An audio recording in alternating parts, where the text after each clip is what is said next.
The winter sun was weak that morning, hanging low above the tall pine trees that covered the mountains. The cold air moved slowly through the valley, carrying the smell of fresh snow. Life in those mountains was never easy, but people who lived there understood the land and learned how to survive its long winters and lonely days. Among them was a man known simply as Elias Boone, a mountain man who lived far from towns, far from noise, and far from trouble. He was tall, strong, and quiet, with a beard that touched his chest and eyes that noticed everything. House. Most people believed he preferred the company of forests, storms, and rivers more than he liked human voices. That morning, Elias walked down a narrow path with his axe on his shoulder. He was going to check his traps near the frozen creek. His steps were slow but steady, leaving deep marks in the snow. He did not expect to meet anyone on that path. People rarely traveled into those mountains during winter, and the nearest settlement was miles away. But just as he reached the bend in the trail, he heard something unusual: soft footsteps, uneven, almost like someone was struggling. He stopped, listened, and turned his head toward the sound. The forest was usually quiet at that hour, only wind and small animals moving in the distance. But this sound was different. It was human. Elias tightened his grip on his axe, not out of fear, but out of instinct. Trouble sometimes came from desperate travelers. After a moment, he moved toward the sound. What he saw froze him in place. A young woman was walking slowly through the snow, holding a small bundle close to her chest. Her face was pale, her lips trembling from the cold, and her steps looked like they might fail at any moment. Her clothes were simple and worn out, not meant for mountain winter. Snowflakes clung to her hair and shoulders. The bundle she carried was wrapped with thin cloths, and Elias soon realized it was a child, a little boy, no more than 3 years old, sleeping against her shoulder. The woman did not notice Elias until she almost walked into him. When she finally lifted her head, her eyes were full of fear and exhaustion. She looked like someone who had walked far beyond her strength. For a moment, she tried to step back, unsure of whether he was friend or danger. But her foot slipped on the icy ground, and Elias acted quickly, steadying her before she fell. His hands were warm despite the cold, and the woman looked at him with a mixture of fear and fragile hope. "What are you doing here?" Elias asked gently. His voice was deep but calm, the kind that carried strength without threat. The woman took a slow breath before answering. My name is Mara," she whispered. "My husband passed away last month. We lived near the valley, but after he died, everything changed. I had nowhere to go. I heard there was a small settlement in this direction. I thought maybe someone would help." Elias looked over her shoulder at the thick forest behind her. The path she had taken was dangerous even for experienced travelers. He wondered how she had survived the night in such weather. "Where did you sleep last night?" he asked. She looked down shamefully, under a fallen tree. "I had no firewood, kept my son close so he wouldn't freeze." Elias took a deep breath, feeling the weight of her situation. Winter in the mountains was unforgiving, and even strong men struggled during storms. She had come with a child. She must have been desperate or incredibly brave. Mara continued speaking, her voice shaking. "I tried to keep walking this morning, but I feel weak. I haven't eaten since yesterday. My boy hasn't eaten either." She spoke. Her knees wobbled again. Elias quickly reached out and supported her. He didn't usually invite strangers into his life, but he could not leave her and the child in the snow. His heart was not made of stone. "You cannot walk any farther today," he said firmly. "You won't survive another night outside.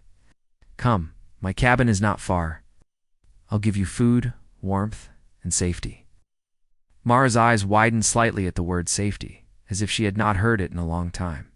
She hesitated only a moment, maybe fearing she would become a burden or unwelcome guest. But Elias saw the way her hands trembled. She didn't have enough strength left to argue. He gently lifted the child from her arms. The boy continued sleeping, his tiny hands curled near his chin.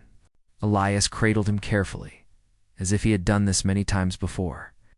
Mara looked relieved and frightened at the same time, relieved that someone strong enough could help, frightened because she had no other choice. "Follow me," Elias said softly. The walk to his cabin took 10 minutes. Mara stumbled a few times, but Elias slowed his pace so she could keep up. He kept glancing back at her, making sure she was still standing. The trail grew steeper, but soon the small log cabin came into view, a sturdy structure built with thick logs, smoke rising from the chimney. When they reached the front door, Elias pushed it open and stepped inside. The cabin was warm, lit by a fire that burned steadily in the stone hearth. There were shelves filled with jars of dried berries, flour, herbs, and smoked meat. The wooden table stood in the center of the room, and a thick fur rug lay near the fire. Mara stopped at the threshold, staring at the warmth as if it was something from a forgotten dream. "Come in," Elias said again, his voice kinder now. "You're safe here." Mara stepped inside slowly, holding her arms around herself. Her body was shaking from fatigue. She looked like she might collapse at any moment.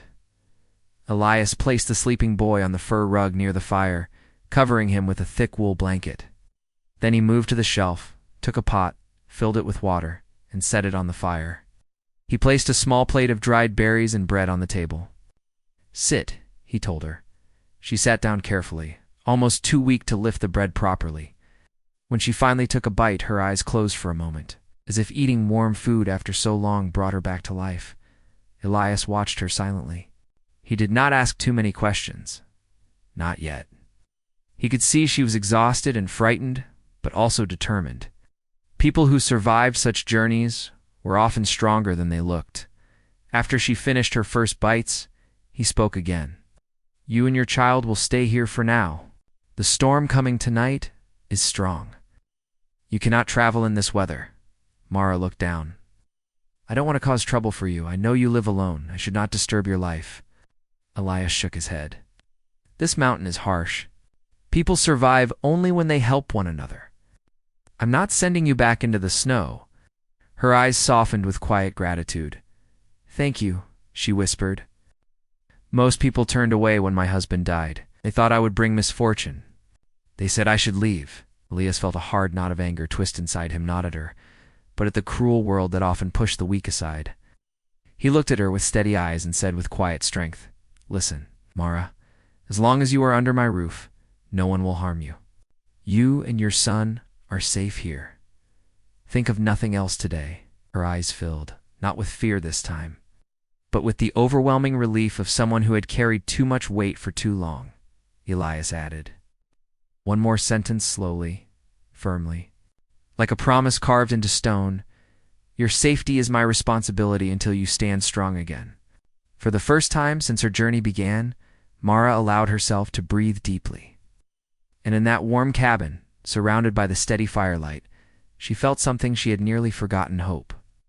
The night arrived sooner than expected, wrapping the mountains in darkness and silence. The wind grew stronger and howled softly around the cabin walls. Snowflakes tapped against the windows and the fire inside crackled warmly, keeping the cold away. Elias added another log to the flames, while Mara sat near the hearth, holding a cup of warm broth he had prepared for her. Her son, little Jonas, slept peacefully under the wool blanket, his cheeks finally showing a soft color instead of the pale blue shade he had earlier. Mara watched the flames quietly, her eyes reflecting the light. She looked calmer now, but Elias could still see the tiredness in her shoulders and the sadness hidden in her expression. She had not spoken much after eating. It was as if her mind was trying to understand how she had ended up in a stranger's cabin after crossing half the mountain alone. Elias sat on the wooden chair across from her. He was not a man of many words, but he believed silence could sometimes comfort more than questions. Still, he knew she carried worries, and those worries needed space to breathe. "You should rest," he said gently. "Your body needs time to recover." She nodded slowly but did not move. "I will." After checking on Jonas again, "You don't have to worry," Elias replied. "He is warm and safe." Mara looked at her sleeping child with soft eyes. "He has been through so much. After his father died, he did not talk for days. He clings to me all the time. I fear he feels the things I don't say." Elias listened quietly. He respected how much she cared for her son. In the mountains, strength was not measured by muscle alone. Sometimes strength was the ability to keep going even when everything felt heavy. What happened after your husband passed? He asked softly. Mara hesitated. Her fingers tightened around the cup. She did not seem afraid to tell her story, only tired from reliving it. My husband Samuel. He worked as a woodcutter near the valley, she began. He was kind, and he always tried his best to support us, even when work was slow. One morning he went out to cut wood, and by evening he hadn't come home. Some men found him near the river. They said he slipped on ice. They said it was an accident. Her voice cracked softly, but she kept going. At first I received help from a few neighbors. But soon people started whispering about debts he owed, about how I wouldn't be able to pay for the house. They told me I should leave before trouble came. Some even said I should give Jonas up to a boarding home. Elias's jaw tightened. Not from anger at her story, though it bothered him deeply, but because he knew people could be cruel when they felt fear or greed. And so, Mara continued, I sold everything that was left. My pots, my husband's tools, the furniture. I used the money to buy a small bag of food and warm clothes for Jonas. Then I left. I walked for days. I hoped the settlement ahead would give us a new beginning. Elias leaned forward slightly. You could have died out there. She gave a soft, sad smile. I know, but standing still would have been worse. If I stayed in the valley, I would have lost the little I still had. The fire crackled again as silence settled between them. Elias respected her courage.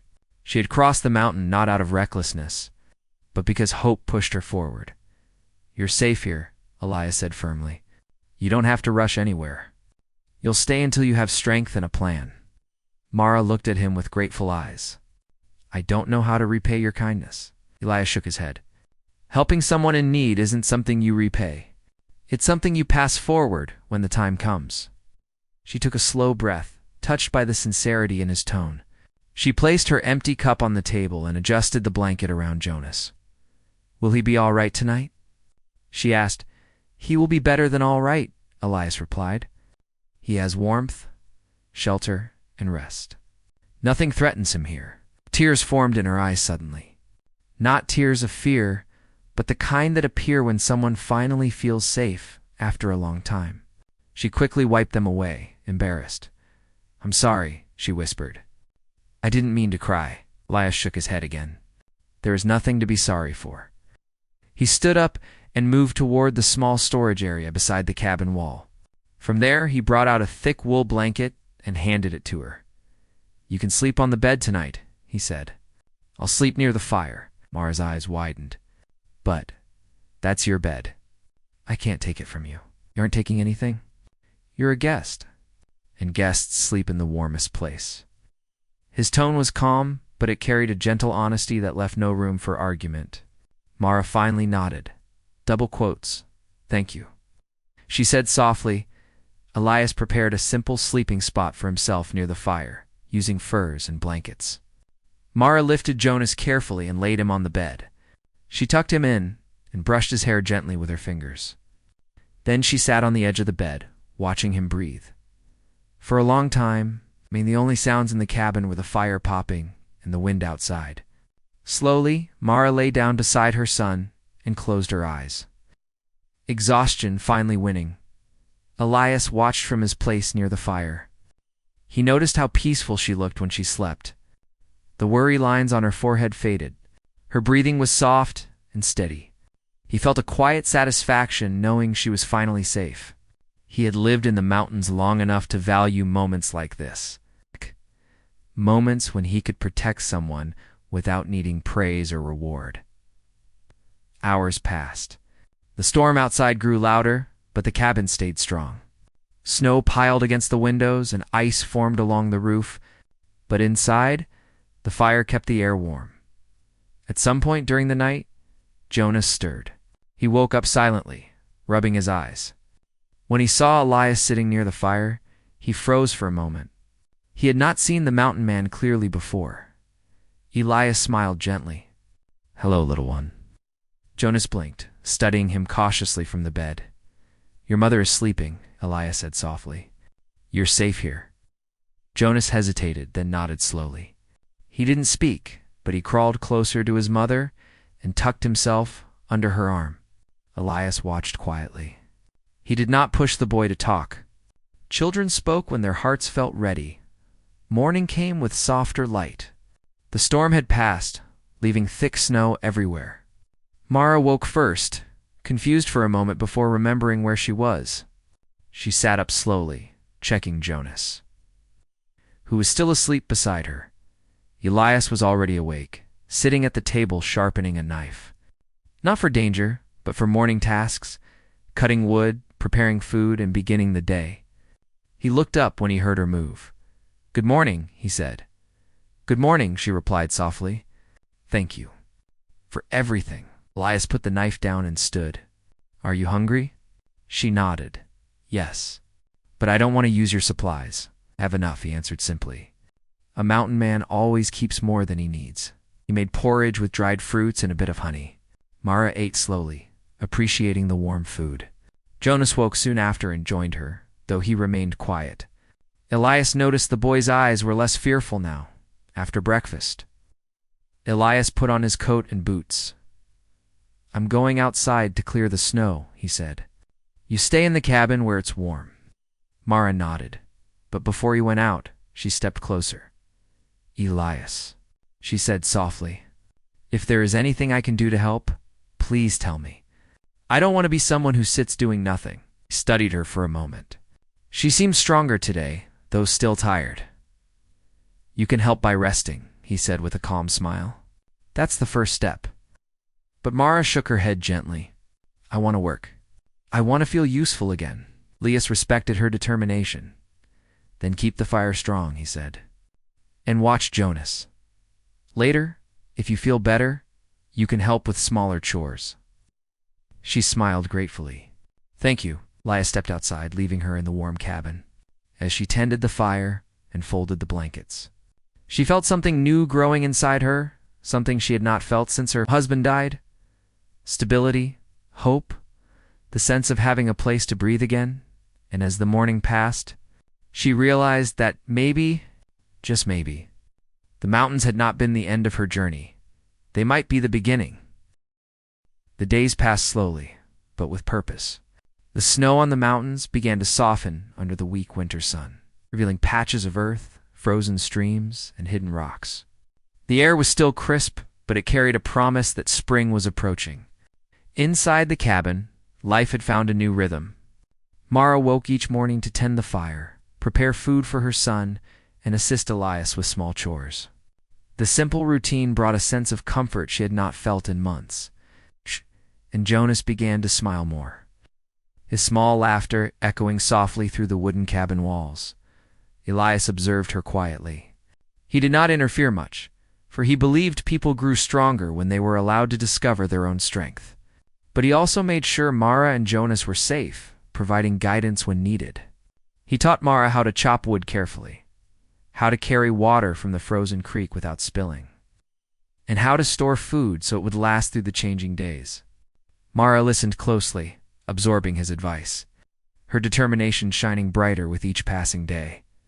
One morning, Elias noticed Mara watching Jonas as he tried to slide down a small slope near the cabin. The boy had grown bolder, using a piece of smooth bark as a makeshift sled. Mara's eyes were full of concern, but a small smile tugged at her lips. Elias watched too, silently judging the slope, making sure it was safe. When Jonas finally tumbled gently into a patch of snow, laughing, Mara rushed to him and scooped him up. Her laughter mingled with his, a sound that warmed the cabin more than any fire could. "Careful, little one," she said, brushing snow from his hair. "But I'm glad you're happy." Elias approached, leaning on his axe. "He is learning," he said simply. "Children grow fast here. The mountains teach them quickly." Mara nodded, her eyes reflecting gratitude. "And he is lucky to have you," she added quietly. Elias's gaze softened. "No one grows alone. Not you, not him, not me. The mountains remind us of that every day." Days turned into weeks. Snow melted in patches, revealing the first green shoots of wildflowers and herbs. The air carried a faint scent of earth and life, and the sun felt warmer. Mara began to explore small areas near the cabin, gathering firewood, collecting water, and helping with Elias's tasks. With each step, she felt a growing sense of independence. The fear and despair that had weighed her down seemed to drift away like clouds pushed by the mountain wind. One afternoon, while Mara collected fresh herbs along the creek, she noticed Elias moving cautiously over the rocks to repair a small section of the cabin roof that had been damaged during the winter storm. She called out softly to him. "Do you need help?" she asked. Elias glanced at her and shook his head. "It is easier for me to do it alone," he replied. "The roof is high, and it is better I handle it. But thank you for offering." Mara watched him work. The strength in his movements, the care he took with each plank and nail, reminded her why she had felt safe with him from the moment she arrived. She realized that his protection was not just physical. It was also in the quiet, consistent way he ensured she and Jonas could survive and grow stronger. His patience, knowledge, and calm presence had become her anchor in this new life. Evenings became moments of storytelling. After dinner, Elias would sit near the fire, Jonas on his lap, and Mara beside him, listening. He spoke of the mountains, the forest animals, and the changing seasons. He told tales of survival, of small victories, of moments when patience and understanding made all the difference. Mara listened intently, sometimes laughing at the boy's antics, sometimes nodding thoughtfully. She began to feel part of this land, not as an intruder, but as someone welcomed and valued. One evening, as the sun dipped behind the mountains, casting long shadows across the valley, Mara spoke softly. "Elias, I feel like I can breathe again. I never thought I'd feel this way after everything that happened." Elias looked at her, his expression calm but thoughtful. "It is not the mountains that give you life back," he said. "It is your courage, your choice to keep moving forward, your determination to survive and protect your son. The mountains only provide a place for that courage to grow." Mara smiled faintly, realizing the truth in his words. She had survived because she refused to give up. And she had found a guide in Elias who did not pity her, but respected her strength. She felt a quiet bond forming between them, built on trust, respect, and shared purpose. The bond was tested one morning when Jonas fell ill. A fever had taken hold, and the boy lay curled under blankets, shivering despite the warmth of the cabin. Mara panicked for a moment, unsure of what to do. Elias stepped forward calmly, examining the child and preparing a simple, herbal mixture he had learned from years in the mountains. "You are doing fine," Elias said gently to Mara. "Stay calm. Fear will not help him. We will care for him together." Mara watched as he worked, admiring his skill and calmness. She followed his instructions carefully, applying warmth, administering small doses of the herbal mixture, and ensuring Jonas stayed hydrated. Hours passed. Slowly, the fever began to break. By evening, Jonas was resting peacefully, his breathing steady. Mara felt an overwhelming sense of relief, mixed with gratitude for Elias's guidance. "You saved him," she whispered, tears in her eyes. "No," Elias said softly. "We saved him together." That night, Mara sat near the fire, Jonas asleep beside her. Elias watched quietly, his eyes reflecting the flickering flames. The mountain was no longer just a harsh, unforgiving place. It had become a home, place of safety, growth, and resilience. As weeks passed, Mara's confidence grew. She began to prepare small meals on her own, chop wood, and even mend clothes. She and Elias developed a rhythm of cooperation.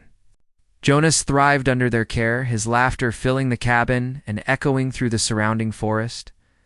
The bond between the three became stronger, built not on obligation, but on trust, shared experience, and quiet respect.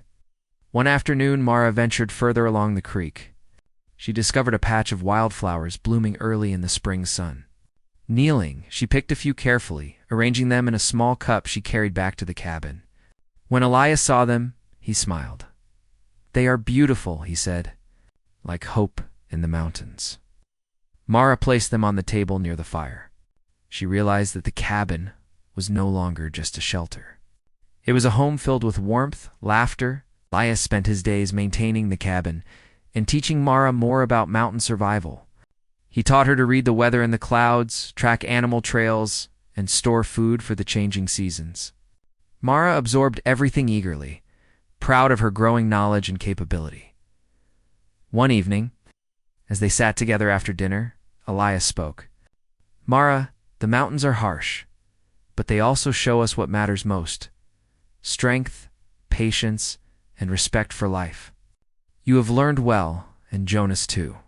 You both have grown stronger." Mara looked at him, feeling a sense of peace she had not known for a long time. "I never thought I could find this in the mountains," she said softly. "A place to heal, a place to belong, a place to feel safe." Elias nodded. "You belong here with your son, and you have proven that you can survive anything the world sends your way." As the sun set behind the mountains, casting golden light into the cabin, Mara felt hope blossom in her heart. The fear and despair that had followed her from the valley were gone, replaced by courage, resilience, and the quiet joy of a life rebuilt. She knew that challenges would come again, as they always did in the mountains. But now she had learned that with patience, care, and determination, she and her son could face whatever came. In the evenings, as Jonas fell asleep beside her, Mara would glance at Elias and feel gratitude beyond words. He had not only provided shelter and safety, but he had also given her confidence, guidance, and respect. And in return, she had given him something to a bond of trust, care, and shared responsibility. The mountains no longer seemed lonely or harsh. They were full of life, growth, and possibility. Mara knew that she could face the future, not as a widow without hope, but as a mother strong enough to protect her child, a woman capable of rebuilding her life, and a human being who had found friendship and guidance in the most unexpected place. The snow melted slowly. Streams grew louder, and the forest began to awaken. The cabin, once a simple shelter, became a home filled with warmth, laughter, and the quiet certainty that life could begin again, even after the deepest hardship. And as the days turned into weeks, Mara, Jonas, and Elias faced the future together, stronger, wiser, and ready for whatever the mountains and life might bring next. The mountain had tested them all, but they had survived and grown, and in that survival, they had found something far greater than shelter. They had found home, hope, and the unspoken promise of a new beginning.